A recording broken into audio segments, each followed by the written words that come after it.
So in that context, anybody here planning to go into e-commerce and into the new, here's a young man there, yes. My question is not exactly related to e-commerce, but to a more important topic of Bitcoins.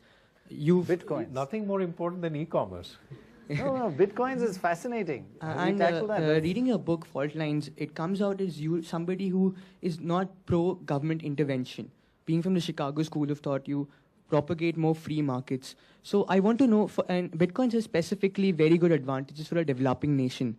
And so I want to know what is your view as a regulator on free banking and having more of equitable currencies floating in the market?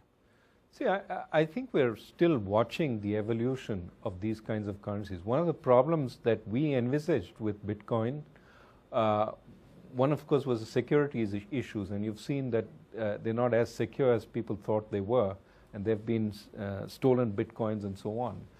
But the second issue was the fluctuation in value. For money, you require something which is a stable store of value, and something that fluctuates so much is less effective in use as money. There are some lessons to be learned from the technologies that Bitcoin has employed. Some of them are useful, some of them are worrisome.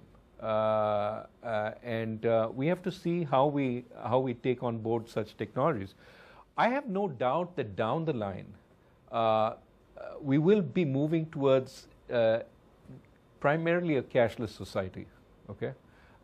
And we'll have some kinds of currencies like this which will be at work.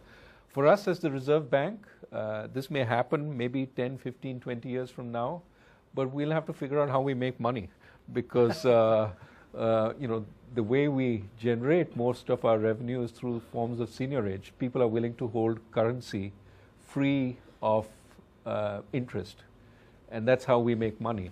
And but we'll figure that out. But I think that these virtual currencies will certainly get much better, much safer, and over time will be the form of transaction. That's for sure. And India will adopt them at some point. You're not going to reject them out of hand. You know, in a sense, credit cards are already performing some of that role. You know, the amount of rupees that flow through your hands, I presume, are far less than used to before credit cards. Yes.